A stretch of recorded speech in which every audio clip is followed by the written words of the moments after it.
Hello student, स्वागत है आपका अपने यूट्यूब चैनल स्टडी 100 में। मैं प्रदीप आपके बीच फिर एक नए क्लास के साथ। आज का जो क्लास होगा वो बायो से संबंधित होगा और बायो का जो क्लास है उसमें हमने पहला चैप्टर आप लोगों को दिया। अब इधर आज हम दूसरे चैप्टर को लेकर बात करने वाले हैं और इस दूसरे चैप्टर में हम बात करेंगे ह्यूमन रिप्रोडक्शन, यानी क्या है, मानव जन्म। मानव जन्म जैसा कि आप लोगों को पता ही है, ठीक है, कि जनन एक क्या है, जैविक क्रिया है और यह प्रत्येक प्राणियों और मनुष्यों में क्या है, पाई जाती है। इसके कारण क्या होता है, हर एक प्राणी जो होता है अपने जो है संतति की जो विकास की क्रिया है वो लगातार जो है बनाए रखता है, अपने अस्तित्व को बनाए रखता है, ठीक है। तो इसी क्रम में आज हम आगे बढ़ेंगे और बात करेंगे ह्यूमन रिप्रोडक्शन क्या होता है, किस प्रकार से होता है, वो इसके महत्वपूर्ण बिंदु को लेकर के आज चर्चा करेंगे, उस फैक्ट पॉइंट को लेकर चर्चा करेंगे। साथ ही साथ हम नर जनन तंत्र के विषय में थोड़ा बहुत चर्चा करेंगे। तो आज एक परिचय के रूप में यह आपका क्लास जा रहा है। इसके बाद में जैसे जैसे आगे बढ़ते रहेंगे तो एक स्टार्टिंग यानी क्या है, जनन की जो एक प्रारंभिक प्रक्रिया होती है वहां से लेकर के एक संतति के निर्माण और उसके जन्म तक की जो सारी क्रियाविधि है उस चीज को हम क्या है बताएंगे इसमें, और किस प्रकार से मानव की उत्पत्ति होती है। हालांकि मानव के विषय में अगर देखा जाए तो मनुष्य का जो बात होती है आपके बायो, अध्यात्म और विज्ञान दोनों का जो एक अगर हम सोच देखें, थिंक देखें, तो अध्यात्म कहता है कि मनुष्य का जो मानव का जो उत्पत्ति है ईश्वर द्वारा या किसी ऊर्जा के द्वारा हुआ है इस पृथ्वी पर, और जो विज्ञान है उसमें एवोल्यूशन यानी क्या है, विकास को लेकर के बात करता है कि क्रमानुसार हमारा क्या है विकास हुआ है। यानी पहले क्या है, इस पृथ्वी पर कुछ नहीं था, एक गर्म ग्रह के रूप में विद्यमान थी। इसके बाद में धीरे धीरे ठंडी होती हुई यह प्रक्रिया कई करोड़ों वर्षों तक चलती रही। फिर धीरे धीरे क्या है, जब यहाँ पर वनस्पतियों का विकास हुआ, छोटे से स्टार्टिंग में जलीय पौधे का विकास हुआ जो समुद्र में साइनोबैक्टीरिया के नाम से जाना जाता है। साइनोबैक्टीरिया का विकास हुआ, साइनोबैक्टीरिया के द्वारा ऑक्सीजन की उत्पत्ति हुई, जिससे क्या है एटमॉस्फेयर का निर्माण हुआ। इसके बाद जो है आगे की जो प्रक्रियाएं हैं उसमें तमाम वनस्पतियों का, धीरे धीरे नए जीवों का, एक कोशिकीय प्राणी जैसे प्रोकैरियोटिक पहले आया, फिर इसका में यूकैरियोटिक कोशिकाओं की उत्पत्ति हुई, अमीबा, पैरामीशियम, उसके बाद में यूग्लिना, और फिर धीरे धीरे क्या है जलीय प्राणियों का विकास। इसके बाद में धीरे धीरे लास्ट में अगर देखा जाए तो हम लोगों को प्राइमेट यानी क्या है, प्राइमेट्स के द्वारा फिर हमारे जो है मतलब हमारी धीरे विकास होता गया, एक बंदरों के द्वारा हमारी क्या है उत्पत्ति हुई। तो इस प्रकार से देखें तो विज्ञान का जो एक कॉन्सेप्ट है, जो एक सिद्धांत है वो अलग है। हालांकि विज्ञान जो है हर एक चीज को क्या है तार्किक रूप से अपनाता है, किस प्रकार से हुआ है, लेकिन अध्यात्म की जो बात होती है व्यवहार को लेकर के होता है। अध्यात्म का कोई आधार नहीं है, ठीक है, क्योंकि मैं अगर इस बात को कहूँ कि जैसे बहुत सारी चीजें हमारे जीवन में होती हैं उसको हम आध्यात्मिक रूप से तो देखते हैं, लेकिन अगर मान लीजिए उस चीज को अगर नहीं भी करते हैं तो हमारे जीवन में कोई ऐसा बदलाव नहीं होता है या हमारे जीवन में कोई ऐसी परिवर्तन नहीं होते हैं। लेकिन अगर मान लीजिए हम क्या है कि अगर विज्ञान के रूप में अगर देखें तो बहुत सारी चीजें ऐसी जो तार्किक हैं, अगर वो नहीं करते हैं तो वास्तव में हमारे जीवन में क्या होता है, कुछ बदलाव हो सकते हैं। तो कहीं ना कहीं अगर अध्यात्म की बात करें और विज्ञान की बात करें तो उसमें काफी डिफरेंस पाया जाता है।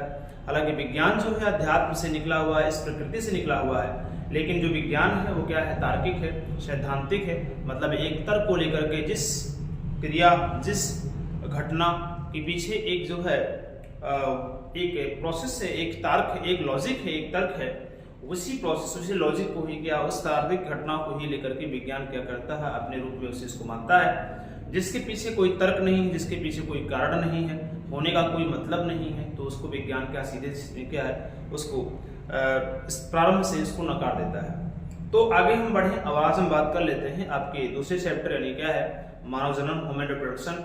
उसमें किस प्रकार से नर जनन तंत्र होते हैं, किस प्रकार से मादा जनन तंत्र होते हैं, किस प्रकार से स्पर्म का निर्माण होता है, किस प्रकार से जो है अंडाणु का निर्माण होता है, दोनों का निषेचन की प्रक्रिया किस प्रकार से होती है, और उस निषेचन के द्वारा एक नए संतति का विकास किस प्रकार से होता है, और साथ ही साथ उसका अंतिम रूप यानी क्या है प्रसव की प्रक्रिया भी इसमें क्या होती है, पूरी तरह सम्मिलित होती है। तो आइए एक क्रमानुसार हम चलते हैं और देखते हैं आज की क्लास को लेकर के। आशा है कि आज का क्लास आप लोगों को पूरी तरह से समझ में भी आएगा। और आप जो है एकदम तैयारी से पढ़ें, एक कॉपी निकालें, पेन निकालें, उस पर नोट करें, फैक्ट पॉइंट को अध्ययन करें। और जैसा कि आपको पता होना चाहिए कि ऑफलाइन बैच में नीट का बैच जो है स्टार्ट हो चुका है। जो छात्र हमारे संस्था के नज़दीक हैं, करीब हैं, वो क्या है इस संस्था के मतलब इस ऑफलाइन बैच के माध्यम से नीट की तैयारी कर सकते हैं। नीट में हमने भी बेसिक कॉन्सेप्ट स्टार्ट किया है, तो उसके अकॉर्डिंग आप पूरी तरह से तैयारी कर सकते हैं। ठीक है, जल्द ही हम आपके सामने लाइव आएंगे, सभी क्लास को लेकर के लाइव आने वाले हैं। तो आप लोग जो है जल्द थोड़ा इंतजार कीजिएगा। तो थोड़ी सी कुछ प्रॉब्लम है, उसको लेकर के हम जहाँ सुधार करते हैं तुरंत हम लाइव आना प्रारंभ होते हैं। तो आते हैं और हम बात कर लेते हैं आज के क्लास को लेकर के। आइए देखते हैं ह्यूमन रिप्रोडक्शन यानी मानव जनन, लेक्चर नंबर 1 है, चैप्टर 2 है आप लोगों का। और Hindi medium UP board class के लिए आप लोगों का 2024 और 25 यानी 25 के छात्र जो 25 में पेपर देंगे बोर्ड पेपर, उसके लिए बहुत ही अच्छा और बहुत ही जो है सर्वश्रेष्ठ क्या है एक चैनल के रूप में सिद्ध होने जा रहा है। तो आप इस चीज़ को इससे पढ़ करके आप पूरी तरह से तैयारी कर सकते हैं। आते हैं, बात होती है यहाँ पर हम लोग ह्यूमन रिप्रोडक्शन यानी क्या है मानव जनन। ठीक है, जो कि एक अपने में ही एक बड़ा ही चैप्टर है, बहुत बड़ा चैप्टर है। ठीक है, तो आइए देखिएगा। तो इसमें जो है मानव जनन में आपको पढ़ना क्या है, ह्यूमन रिप्रोडक्शन जो दिया गया है उसमें क्या पढ़ना है, पहले हम सिलेबस को थोड़ा देख लेते हैं। ठीक है, क्या है जिसमें महत्वपूर्ण बिंदु मतलब जो आपका मेन फैक्ट जो पॉइंट है उसको देखते हैं क्या क्या पढ़ना इसमें। तो इसमें देखा जाए तो आपको पढ़ना है पहले पुरुष यानी नर जनन तंत्र पढ़ना आपको है, जिसे मेल रिप्रोडक्शन कहा जाएगा। ठीक है, स्त्री एवं क्या है मादा जनन तंत्र पढ़ना है। युग्मक जनन हो गया, आर्तोचक्र जिसे हम रजोदर्भर्म कहते हैं या इसे मासिक चक्र भी कहते हैं। ठीक है, ये चीजें होती हैं। इसके बाद में निषेचन एवं अंतरोपण, निषेचन की इंग्लिश होती है फर्टिलाइजेशन होता है, अंतरोपण इम्प्लांटेशन होगा। ठीक है, निषेचन के बाद क्या इम्प्लांटेशन की प्रक्रिया होती है, सगर्भता होता है, भ्रूणीय परिवर्धन होता है, प्रसव होता है और दूधस्राव होता है। तो एक जो है आपका जो क्रम है पढ़ने का, किस प्रकार से इसको हम अपने कॉपी में या फिर अपने दिमाग में किस प्रकार इसको रखेंगे, एक क्रम को लेकर के हम क्या है आपसे बात कर रहे हैं। तो यहाँ अगर देखें तो इस प्रकार से आप ध्यान दीजिएगा, पुरुष नर जनन तंत्र, स्त्री मादा जनन तंत्र, युग्मक जनन, आर्तोचक्र यानी रजोदर्भर्म, निषेचन एवं अंतरोपण, सगर्भता, भ्रूणीय परिवर्तन और प्रसव एवं क्या होगा दूधस्रावण। इस प्रकार से चीजें आपको ध्यान देनी है। तो हम कुछ फैक्ट पॉइंट यानी कुछ चर्चा के लेकर बात करते हैं। इस प्रकार से हम आगे हम पढ़ रहे हैं इसको। आज हम बात कर लेते हैं पहले जनन को लेकर। जनन क्या है, जैसा कि आपको पता होना चाहिए कि जनन जो है एक जैविक क्रिया होती है। क्या होती है, एक जैविक क्रिया है। जैविक क्रिया का तात्पर्य क्या होता है, जैविक का मतलब होता है सभी जितने भी जीव होते हैं इस पृथ्वी पर, सभी लोग क्या करते हैं अपने जैसे संतति को उत्पन्न करते हैं। क्या करते हैं, अपने जैसे संतति को उत्पन्न करते हैं और नई संतति का विकास करने के उपरांत अपनी जो स्थिति है, अपना जो अस्तित्व है इस ब्रह्मांड में, उसको क्या है बनाए रखते हैं। अस्तित्व किस प्रकार का अस्तित्व, जैसे मतलब मानव है तो मानव जात इस पृथ्वी पर क्या है बनी हुई है। पशु है, पशु जाति है, पंछियों की बात है, वनस्पतियों की बात है, जितनी भी चीजें हैं उसमें क्या है जनन की प्रक्रिया होती है। फिलहाल जनन की जो प्रक्रियाएं हैं उनकी विधि अलग अलग हो सकती है। किसी में लैंगिक जनन की प्रक्रिया होती है, किसी में अलैंगिक जनन की प्रक्रिया होती है। जैसा कि हमने पहले जो आपका क्लास था, पहला चैप्टर था, उसमें पुष्पों में पुष्पी पौधों में लैंगिक जनन, जिसमें आवृत्ति बीजी पौधों को लेकर के हमने चर्चा किया था। वहां लैंगिक जनन की बात इसलिए हुआ था क्योंकि उसको जो है जनन की प्रक्रिया में वहां पर देखा जाए तो दो क्या है, दो उसमें स्थितियां, मतलब उसमें एक होता है पुंकेसर यानी क्या है नर भाग और क्या है मादा भाग। नर भाग और मादा भाग दोनों क्या है क्या आपस में संलयन की प्रक्रिया करते हैं और वहां निषेचन की प्रक्रिया होती है। तो हालांकि जब इसमें किसी जनन की प्रक्रिया में जब नर और मादा दोनों अगर भाग लेते हैं तो वह प्रक्रिया जो होती है जो है उसे हम लैंगिक जनन की प्रक्रिया कहते हैं। लेकिन अगर उसमें केवल एक ही या मादा ही केवल भाग ले रहा है तो उसे क्या कहते हैं अलैंगिक जनन की प्रक्रिया होती है। ठीक है, इससे बहुत सारे पुष्प हैं, बहुत सारे पौधे हैं, बहुत सारे जंतुओं भी होती हैं जिसमें क्या है अलैंगिक जनन की क्रिया होती है। ठीक है, तो यहाँ हम देखें तो हम मानव जनन पढ़ रहे हैं, तो मानव जो है ये जो है लैंगिक जनन की प्रक्रिया के अंतर्गत आता है। यानी इसमें एक संतति को निर्माण करने के लिए, एक संतति को जन्म देने के लिए, नए संतति अपने जैसे संतति का विकास करने के लिए इसमें एक मादा और एक नर दोनों की क्या होती है, आवश्यकता होती है। मादा की जो है बॉडी में क्या है, ओवरी में क्या होता है, अंडा होता है, ठीक है, जो अचल होता है। अचल का मतलब होता है जो गतिशीलता नहीं होती उसके अंदर, यानी वो ओवरी से जब निकलता है तो फैलोपियन ट्यूब में आता है, यानी डिम्ब वाहिनी से बुला जाता है। उस फैलोपियन ट्यूब में आने के बाद वहां पर 24 से 48 घंटे तक वह अंडा स्पर्म का इंतजार करता है। फिर क्या है, मैथुन क्रिया द्वारा जब क्या है जो है एक स्पर्म जो होता है सर्विक्स के माध्यम से, सर्विक्स को हिंदी में कहते हैं गर्भाशय ग्रीवा के माध्यम से जो है जब वह यूट्रस में यानी गर्भाशय में एंटर करता है, तो एंटर करने के उपरांत जब वो फैलोपियन ट्यूब में जाकर के उस अंडा से निषेचन करता है, तब जाकर के वही वहां से क्या है स्टार्ट होती है नए जीव की, नए संतति की विकास की प्रक्रिया। तो विकास की प्रक्रिया के क्रम में अगर देखा जाए तो वहां पर कहीं ना कहीं मादा और क्या नर दोनों को जो है एक संयुग्मन होने के उपरांत जो वहां पर एक नई जीव की उत्पत्ति हो रही है। इसलिए यहाँ अगर देखा जाए तो मानव जन्म की प्रक्रिया में देखा जाए तो लैंगिक जो है मानव में जो जन्म होता है वो कैसा होता है, लैंगिक विधि से होता है। यानी इसमें नर और मादा दोनों क्या होते हैं, भाग लेकर के एक नए जीव की क्या करते हैं, उत्पत्ति करते हैं। तो आगे हम चलते हैं और बात कर लेते हैं, इनको आपको लिखना है तो इसको आप नोट कर लें। यानी ये आपका सिलेबस है, ये आपका पाठ्यक्रम है इस चैप्टर का, और इसी के रिगार्डिंग हमको क्या है पढ़ाई करना है, पढ़ना है, ठीक है। एक बात और बता देना चाहता हूँ कि आपके एग्जाम में कहीं ना कहीं यहाँ से जो है आपके नर जननतंत्र या मादा जननतंत्र आपसे पूछा जाता है। हालांकि इसका जो है इंटरनल पार्ट पूछा जाता है, यानी आंतरिक भाग पूछे जाते हैं, एक्सटर्नल नहीं पूछा जाता, चाहे मादा हो या नर हो उसके एक्सटर्नल जो है भाग को नहीं पूछा जाता है, इंटरनल ही पूरे भाग को पूछा जाता है। इसलिए आप याद रखें। चलो आते हैं और बात कर लेते हैं क्या है। तो यहाँ देखा जाए जनन, जिसे हम कहते हैं रिप्रोडक्शन बोलते हैं।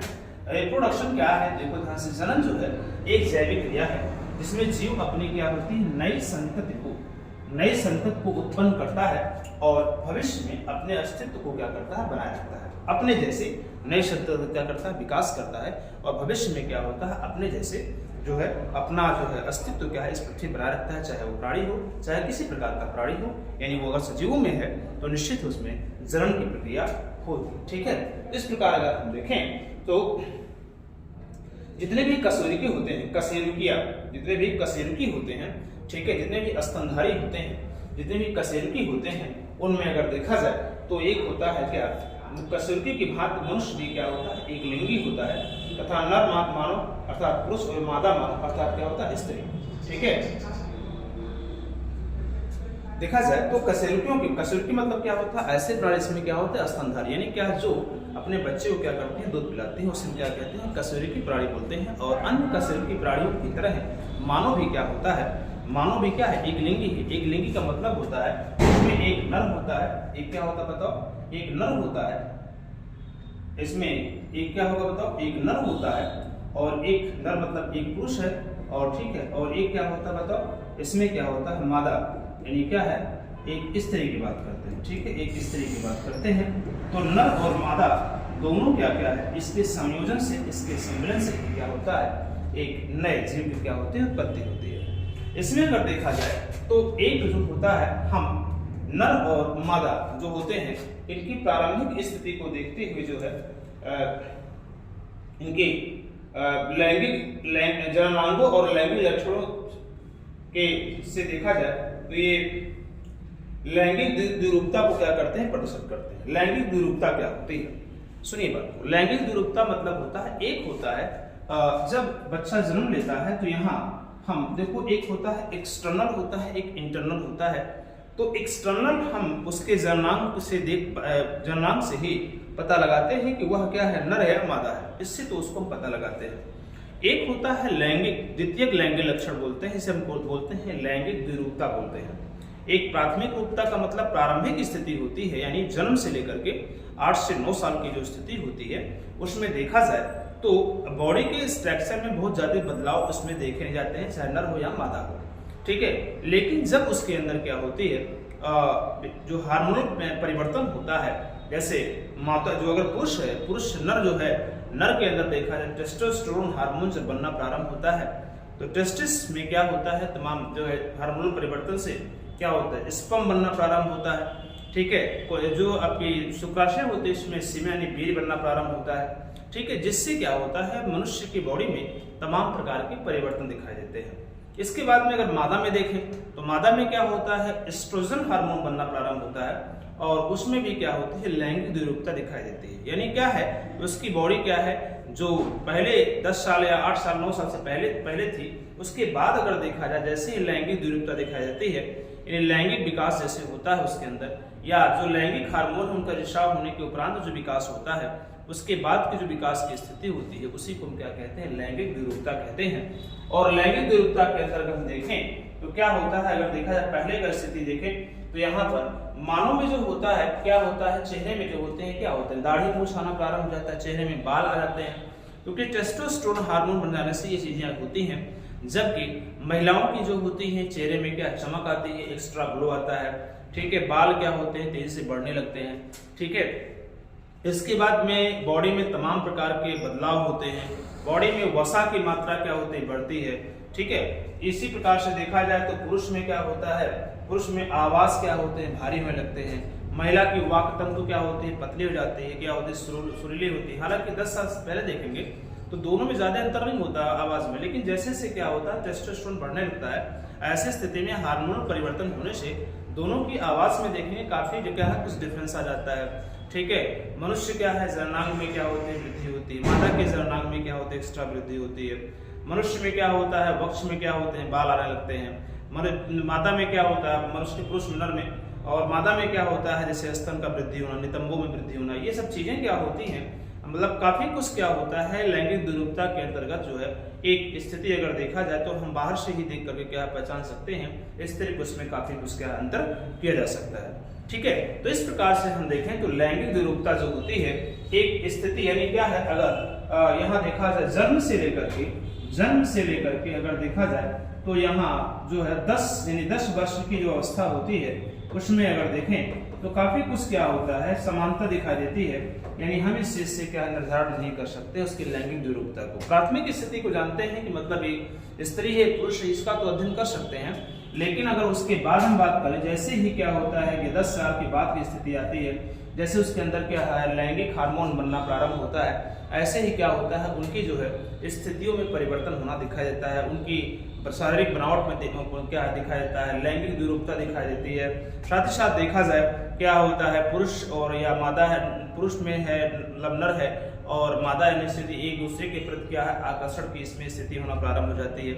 ऐसी तमाम चीजें, जैसे पुरुष मादा में क्या होता है, आर्तोचक्र आना प्रारंभ हो जाता है, ठीक है। तो ऐसी तमाम स्थितियां हो जाती हैं जिससे क्या होता है, लैंगिक द्विरूपता के लक्षण को क्या हम प्रदर्शित करते हैं, उसको देखते भी हैं, ठीक है। तो इनको आपको नोट कर सकते हैं इस प्रकार से। इसके बाद में हम बात करते हैं कि किस प्रकार से जो है मानव की जनन प्रक्रिया में क्या होती है, जो है चरण में, कई चरणों में क्या पूर्ण होती है।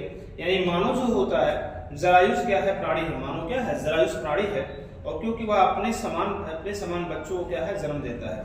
तो अपने समान बच्चों को, अपने जैसे बच्चे अगर होते हैं, मतलब एक ही संतान की बात करें, किसी भी जो है कशेरुकी प्राणी में अगर देखा जाए तो वहां पर जो भी बच्चे हैं उन्हीं जैसे अगर होते हैं तो उसे जरायुष प्राणी कहा जाता है। इसे क्या कहते हैं, जरायुष प्राणी कहते हैं। और जरायुष प्राणी में मानव भी है जो अपने जैसे क्या है, संतान को क्या करता है, उत्पन्न करता है। तो इसमें जो संतान उत्पन्न होने की जो प्रोसेस है उसमें क्या होती है, कई विधियां होती हैं। एक विधि से स्टार्ट नहीं होता, इसके विधि होने मतलब क्या, स्टार्टिंग जो प्रोसेस है उसके कई प्रोसेस है। देखो पहले अगर स्टार्टिंग देखा जाए तो सबसे पहले मानव जनन की जो प्रक्रिया होती है उसमें देखा जाए सबसे पहले आता है युग्मक जनन, बोलते हैं उसे, क्या बोलते हैं, युग्मक जनन की प्रक्रिया प्रारंभ होती है। इसके बाद वीर्य सेचन होता है, फिर क्या निषेचन की प्रक्रिया होती है, युग्मक यानी युग्मज यानी जाइगोट का निर्माण होता है, विदलम होता है, अंतरोपण होता है, गर्भविधि होती है, और लास्ट में क्या होता है, प्रसव होता है।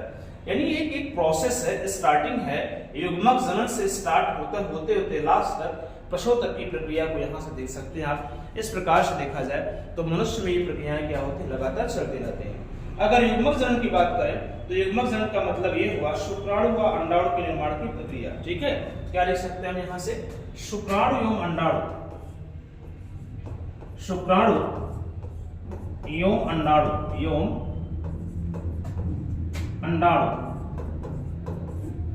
अंडाणु बनने की प्रक्रिया या निर्माण होने की, बनने की जो प्रक्रिया को हम क्या कहते हैं, युग्मक जनन कहते हैं। क्या कहते हैं बताओ, युग्मक जनन कहते हैं, युग्मक जनन कहते हैं, युग्मक जनन कहते हैं, ठीक है ना। हम इसके विषय में पूरी तरह से डिटेल से चर्चा करेंगे। बस इतना आप लोग याद रखें कि शुक्राणु एवं अंडाणु, मादा में क्या होता है, अंडाणु बनते हैं, और जो है पुरुष में क्या होता है, शुक्राणु बनते हैं। शुक्राणु का जो निर्माण होता है, जिसे हम क्या है क्रोमोसोम कहते हैं, इसका निर्माण कहाँ होता है, टेस्टिस में होता है, ठीक है। टेस्टिस में होता है। टेस्टिस जो होता है मनुष्य के शरीर से क्या होता है, मनुष्य में जो नर है उसके शरीर से क्या होता है, बाहर होता है, क्योंकि जो मनुष्य का ताप है शरीर का वो कितना है, 37 डिग्री सेल्सियस होता है, यानी 36.9 डिग्री सेल्सियस एक्चुअल वैल्यू उसका टेम्परेचर होता है। नियर अबाउट अगर माने हम तो वहां पर क्या मान सकते हैं, 37 डिग्री सेल्सियस क्या होती है, एक मनुष्य के शरीर का क्या होता है, ताप होता है।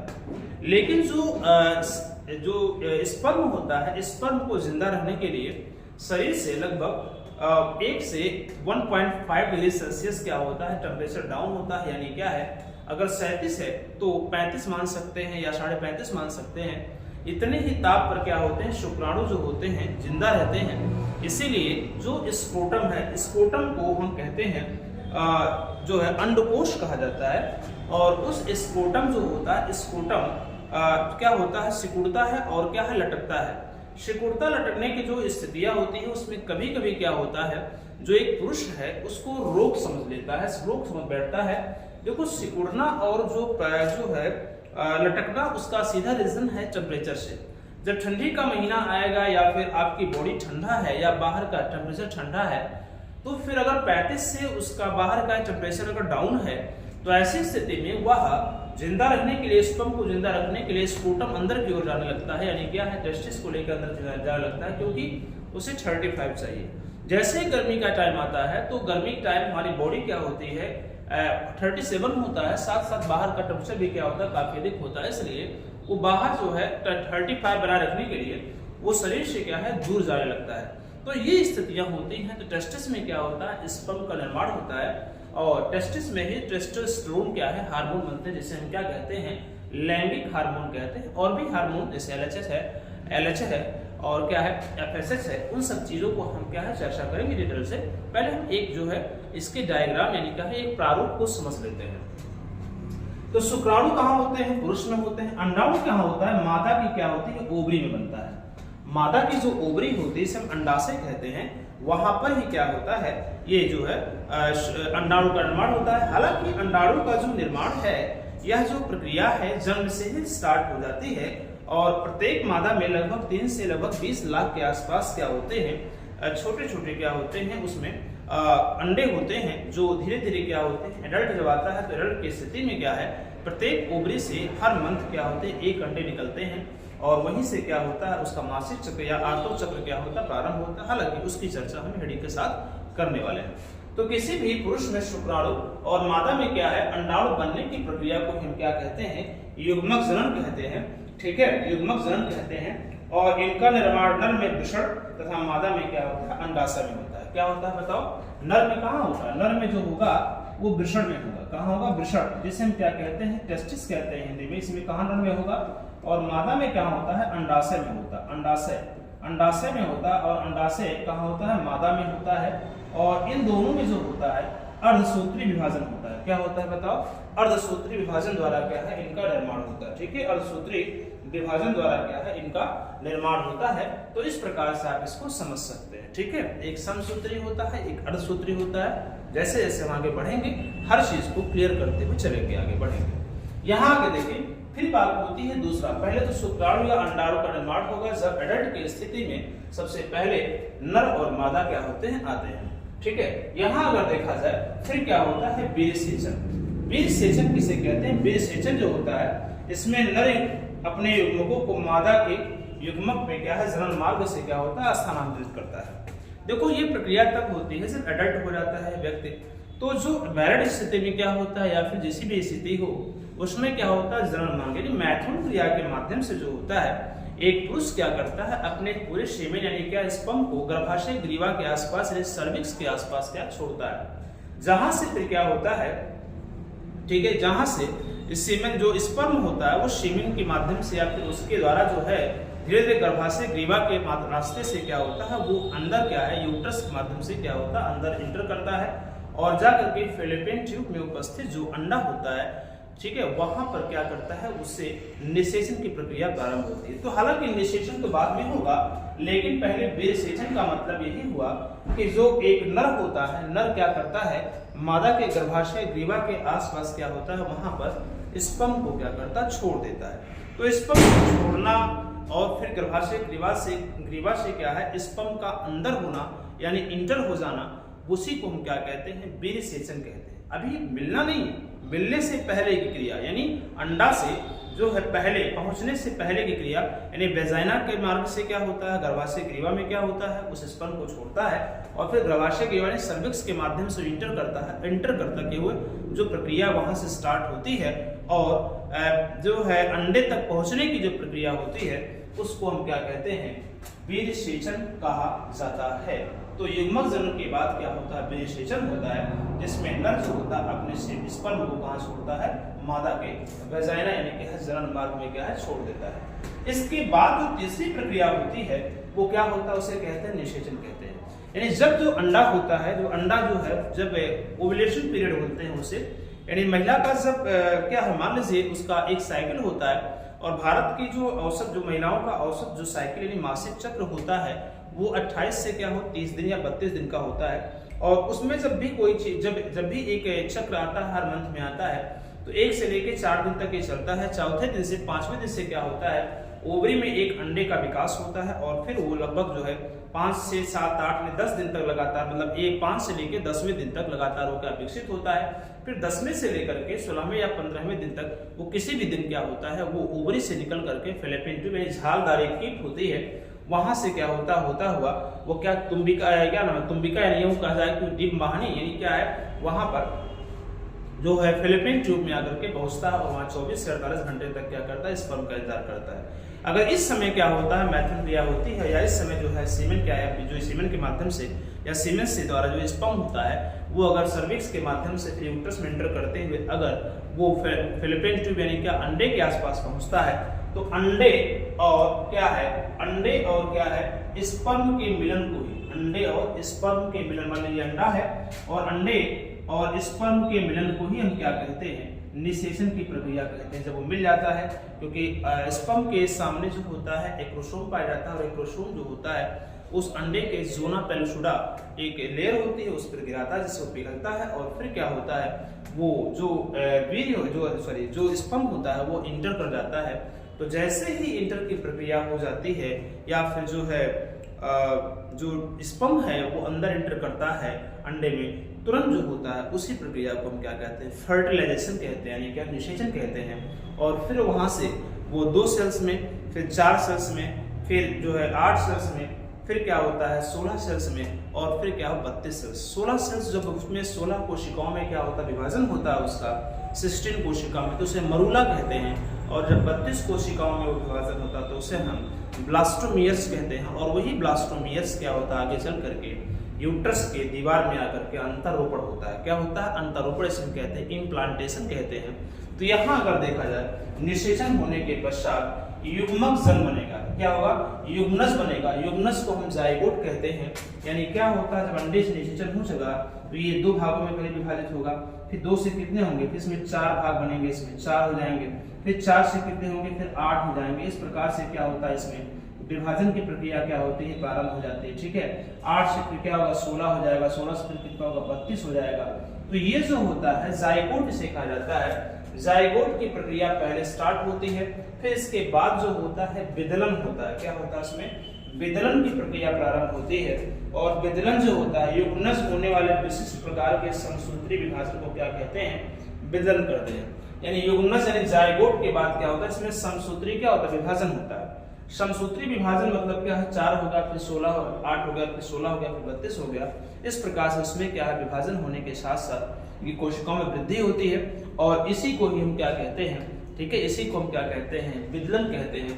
तो विदलन से पहले क्या है, जाइगोट यानी जो है युग्मनज बोलता है, जब उसमें क्या है एक मादा और एक नर जो है दोनों की जो है सेल्स मिल करके एक युग्मनज जाइगोट बनाते हो। फिर जब सेल्स का विभाजन होता है और 32 तक विभाजन होता है तो उसे हम क्या कहते हैं, वितरण की प्रक्रिया कहा जाता है। ठीक है, वितरण की प्रक्रिया कहा जाता है। तो युग्मनज में होने वाले विशिष्ट प्रकार के समसूत्री विभाजन को वितरण कहते हैं और इसके फलस्वरूप युग्मनज क्रम से मरूला, ठीक है, और गैस्ट्रोला में क्या होता है, बदल जाता है। मरूला क्या होता है, गैस्ट्रोला में जो होता है बदल जाता है और कहीं ना कहीं गैस्ट्रोला को ही लास्ट में क्या आते हैं, ब्लास्टोमियस के नाम से क्या है जानते हैं। ठीक है, इसके बाद में अंतरोपण होता है। जब ब्लास्टोमियस बन जाता है तब वो फिर क्या होता है, फैलोपियन ट्यूब से आगे बढ़ना प्रारंभ होता है और आकर के वो गर्भाशय की दीवार में क्या होता है, अगर वो बाईं तरफ से क्या है अंडा निकला हुआ है तो बाईं के दीवार गर्भाशय की जो है बाहरी जो बाईं तरफ की दीवार में आकर के अंतरोपण होगा और अगर वो जो है दाईं तरफ से निकला हुआ है तो दाईं तरफ से क्या होगा, दाईं जो होगा जो उसकी दीवार होगी गर्भाशय की, वहां आकर के क्या होता है, इम्प्लांटेशन यानी क्या अंतरोपण होता है। ठीक है, ये प्रक्रियाएं लगातार क्या है हर एक चीज में। देखो जो गर्भाशय होता है उसमें जो ओवरी होती है, जो अंडाशय होता है, अंडाशय पर मंथ जो होता है अल्टरनेट यानी क्या है, हर एक मंथ जो होता है अगर बाएं तरफ से अंडा अगर निकला हुआ है तो अगले मंथ जो होगा वो दाएं तरफ से निकलना क्या होता है, प्रारंभ होता है। ठीक है, तो इस प्रकार से अगर हम देखें तो ये चीजें क्या लगातार चलते रहते हैं।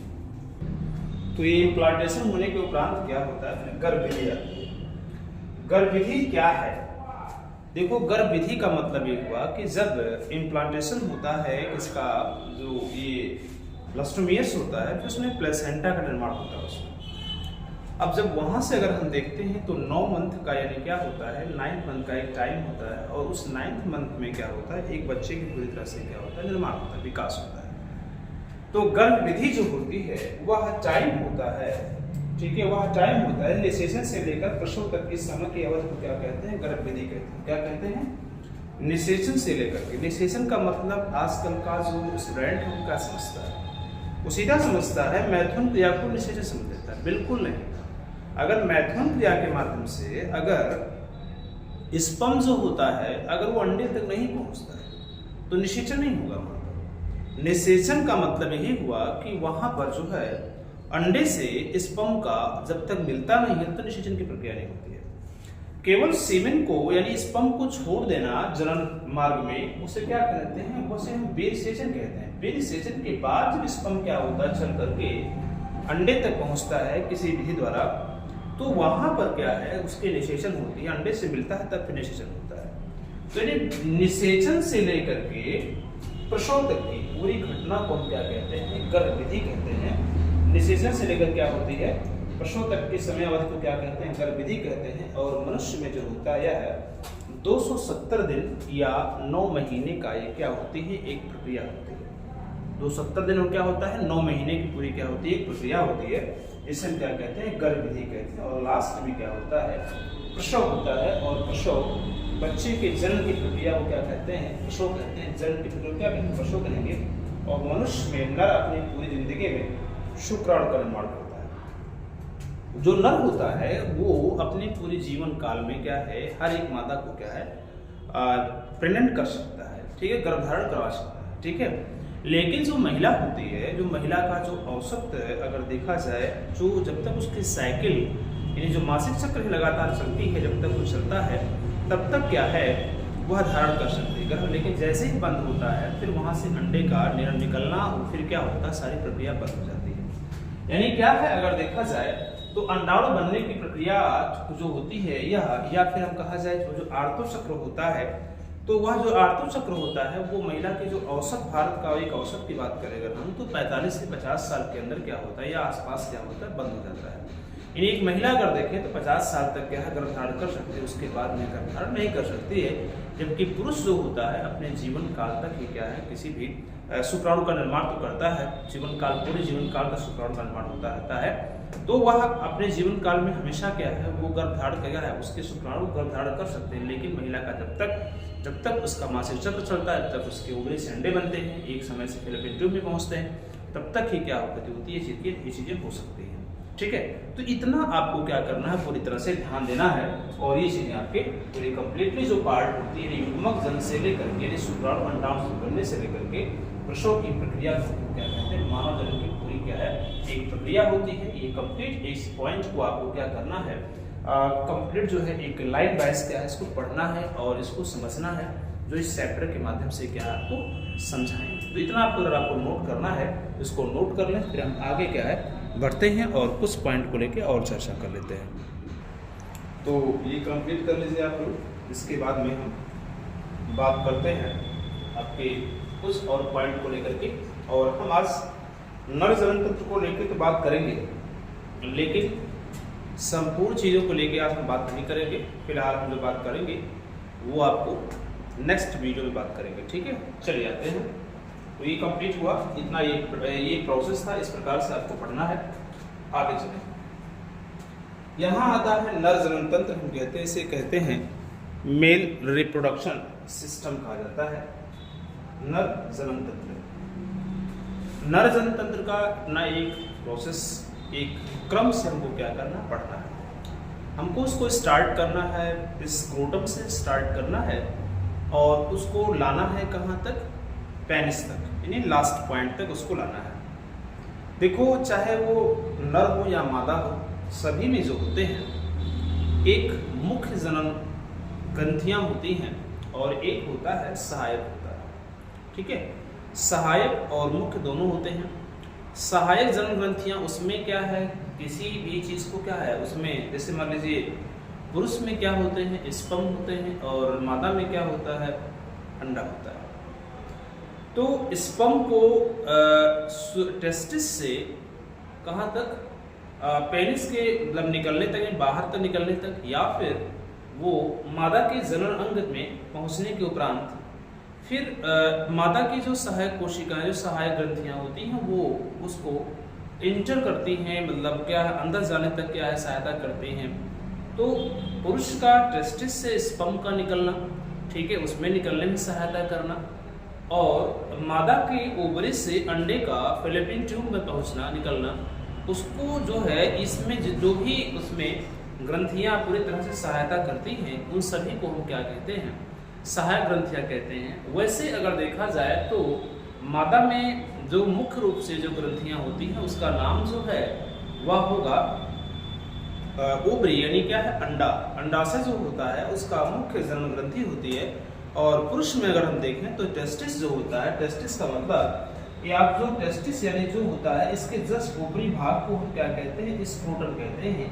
यही स्क्रोटम जो होता है तापमान बॉडी के टेम्परेचर के अकॉर्डिंग क्या होता है लटकता है, सिकुड़ता है। लटकता मतलब बॉडी का टेम्परेचर ज़्यादा है या टेम्परेचर का अधिक है तो ऐसी कंडीशन में क्या होगा ये नीचे की ओर आना प्रारंभ कर देगा, क्योंकि इसमें जो टेस्टिस में उपस्थित जो स्पर्म है उनको जिंदा रहने के लिए शरीर के टेम्परेचर से उसका टेम्परेचर कम होना चाहिए, तभी वो क्या होगा उसमें जिंदा रहेंगे। ऐसी स्थिति में नीचे को लटकना प्रारंभ करते हैं और ठंडक जैसे आती है या बॉडी का टेम्परेचर डाउन होता है तो पुनः ही फिर क्या होता है ये अंदर की ओर क्या है खींचना प्रारंभ कर देते हैं, क्योंकि उनको एक सामान्य टेम्परेचर की आवश्यकता होती है स्पर्म को जिंदा रखने के लिए। तो इस प्रकार से आप ये चीजें समझ सकते हैं यहाँ पर। तो यहाँ देखा जाए तो जो नर है, नर का जो मुख्य जनन ग्रंथ की अगर बात करें तो उसका नाम क्या है टेस्टिस है, ठीक है, इसे वृषण कहते हैं।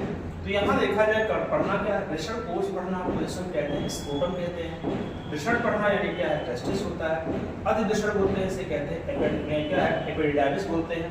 नर जनन वाहिनियां से शुक्रवाहिनी कहते हैं, देख सकते हैं आप। यहाँ पर अगर देखा जाए तो ये तीन आप देख रहे हैं वृषण कोश, वृषण और अधिवृषण। तो वृषण कोश को आप देख सकते हैं जो बाहर का पार्ट है वृषण कोश है, इसके अंदर जो आप देख रहे हैं ये टेस्टिस यानी क्या है वृषण है, और इसके जस्ट ऊपर जो भाग होता है इसे कहते हैं एपिडिडाइमिस यानी अधिवृषण कहते हैं, जो कि एक कई जो है एक जो है नशिका मतलब एक नलिका होती है जो इसके एक जो गुच्छे आकार की होती है और उसकी बनी होती है। टेस्टिस में जो होता है स्पर्म का तो निर्माण होता है, लेकिन उसका जो विकास होता है वो कंप्लीट जो होता है वो अधिवृषण यानी क्या है एपिडिडाइमिस में होता है उसका, ठीक है। और उसके बाद में अधिवृषण में होने के उपरांत ये शुक्रवाहिनी होते, शुक्रवाहिनी के माध्यम से ये जो होता है ये कहाँ पहुंचता है शुक्राशय। अब देखो यहाँ पर कुछ लोगों के दिमाग में ये बना होता है, देखो शुक्राशय यहाँ है, इसे हम ये शुक्राशय यहाँ पर देखिए, ये शुक्राशय यहाँ पर दिखाई दे रहा है आपको। शुक्राशय में सीमेन होता है, इसे हम कहते हैं बीज यानी सफेद क्या होता है द्रवित पदार्थ होता है, उसमें कई प्रकार के पोषक तत्व होते हैं। और टेस्टिस में क्या होता है जो है स्पर्म होता है, यहाँ स्पर्म से निकल करके फिर ये शुक्राशय पहुंचता है, शुक्राशय से मिल करके फिर क्या होता है, ये प्रोस्टेट ग्लैंड है और फिर यहाँ से पेनिस से क्या होता है, बाहर होता है। तो महिला में देखा जाए जो यूरिन की जो ग्रंथि होती है, यूरिन की जो नली होती है और वेजाइना जो होती है वो दोनों अलग अलग होती है। जबकि पुरुष में जो होता है यूरिन की नली और जो होता है कैसे यूरिथिया बोलते हैं, मूत्र मार्ग बोलते हैं, मूत्र मार्ग से ही क्या होता है बीज यानी क्या होता है, सीमेन का भी क्या होता है, निकलना होता है। दोनों की नली क्या होती है, एक ही होते हैं। इसलिए मनुष्य में क्या होता है, एक ग्लैंड होती है, उसका नाम है प्रोस्टेट ग्लैंड है। और यह जो प्रोस्टेट ग्लैंड होती है यही जो होती है एक सहायक ग्रंथि है, जो अगर सीमेन आ रहा है तो फिर ऊपर जो ब्लैडर यानी क्या होता है, जो मूत्राशय होता है, इसकी को लॉक करती है, वहां से मूत्र नहीं आ सकता है और सीमेन आकर के पूरी तरह से क्या निकलता है। फिर इसके बाद में 10 से 15 मिनट तक क्या होता है, ये नॉर्मल होने में टाइम लगता है। फिर क्या होता है, इसके वाल्व को लॉक करता है और फिर क्या होता है, यूरिन आना प्रारंभ होता है। यानी जो प्रोस्टेट ग्लैंड होते हैं इनका कार्य महिलाओं में नहीं होता या होता ही उसमें होता ही नहीं, क्योंकि उनकी मूत्र की जो नली होती है वो अलग होता है और वेजाइना क्या होता है, अलग होता है। जबकि पुरुष में एक ही होने के कारण जो है इसमें प्रोस्टेट ग्लैंड होती है और प्रोस्टेट ग्लैंड से भी बहुत सारे मतलब जो सीमेन होता है उसका 25% जो भाग होता है वो प्रोस्टेट ग्लैंड से ही क्या होता है, बनता है। तो यहाँ अगर देखें तो इतने पार्ट को आपको पढ़ना है। मूत्र मार्ग से हम कहते हैं यूरिथिया बोलते हैं, सीसन यानी पेनिस कहते हैं, सहायक ग्रंथियों में शुक्राशय होता है, प्रोस्टेट होता है, कॉर्पस ग्लैंड होती है। वैसे मुख्य रूप से देखें हम तो नर में यानी पुरुष में जो सहायक ग्लैंड होती है उसमें दो ही होता है, एक कॉर्पस ग्लैंड एक कॉर्पस ग्लैंड होती है और एक होता है प्रोस्टेट ग्लैंड होती है। कॉर्पस ग्लैंड अगर देखा जाए तो ये जो होती है जस्ट जो है प्रोस्टेट ग्लैंड से जस्ट नीचे होती है, कॉर्पस ग्लैंड जो होती है मैथुन क्रिया में क्या उत्तेजना पैदा करता है, साथ ही साथ एक रसीले क्या है या चिपचिपे पदार्थ को क्या करता है, वो स्रावित करता है, जिससे क्या होता है नली क्या है जिसमें से स्पर्म क्या है आसानी से जो हो जाए वो निकले और फिर क्या है मैथुन क्रिया में योनि मार्ग को क्या करता है, वो चिकना बनाता है। ठीक है, वैसे भी योनि मार्ग को चिकना बनाने के लिए महिलाओं में क्या होता है, बार्थोलिन ग्लैंड होती है जो बस वेजाइना के जस्ट नीचे होती है, जिससे क्या होता है कुछ रिसाव होता है, जिससे कारण उसकी योनि मार्ग चिकना होता है। तो हालांकि मादा में देखा जाए तो वहां पर जो सहायक ग्लैंड होती है उनकी स्तन ग्रंथियां होती हैं और बार्थोलिन ग्लैंड होती है। जबकि अगर हम देखें पुरुष में मुख्य रूप से देखा जाए तो प्रोस्टेट ग्लैंड होती है और क्या होती है, कॉर्पस ग्रंथियां होती है। तो फिलहाल इसके विषय में हमको पूरा डीप चर्चा करना, अध्ययन करना है, किस प्रकार से स्क्रोटम कार्य करता है, किस प्रकार से टेस्टिस में क्या होते हैं, स्पर्म का निर्माण होता है, कैसे जो है एपिडर्मिस यानी क्या होता है अधवृषण में इसके विकास होते हैं, किसके स्पर्म के, या उसके बाद में फिर क्या होता है, कैसे वो शुक्राशय तक पहुंचा, शुक्राशय कैसे, शुक्राशय में सीमेन का निर्माण कैसे होता है। फिर इस प्रकार से पूरी बॉडी को क्या है मतलब एक पुरुष में जो है स्पर्म से बनने तक के और फिर बाहर स्खलन तक की जो प्रक्रिया है वो पूरा कंप्लीट हम बाय हेडिंग टू हेडिंग क्या उसको पढ़ना प्रारंभ करेंगे। तो फिर आज के लिए इतना ही। आज का क्लास आपको कैसा लगा बिल्कुल आप कमेंट बॉक्स में जरूर लिखिएगा। आज हमारा थोड़ा परिचय था। अब हम कल जो है नेक्स्ट वीडियो में हम नर जनन अंग को लेकर के पूरी तरह से क्या है पढ़ेंगे। उसमें मादा जनन एक्सटर्नल और इंटरनल दोनों को लेकर के बात करेंगे। इसके बाद में हम और भी चीज़ों को बारी बारी से देखना प्रारंभ करेंगे। तो आपको क्या करना है, वीडियो को शेयर करना है, सब्सक्राइब करना है और मैक्सिमम लोगों तक पहुंचाने का प्रयास करना है। साथ ही उन लोगों को जोड़िए जो लोग पढ़ना चाहते हैं। तो ये स्टडी 100 आप लोगों के लिए बहुत ही फायदेमंद है। यहाँ पर सभी क्लासों को बारी बारी से दी जा रही है, तो आप लोग इससे जुड़े। ठीक है, वीडियो समझ में आ रहा है तो लाइक सब्सक्राइब करें और मैक्सिमम लोगों तक पहुँचाएँ। धन्यवाद।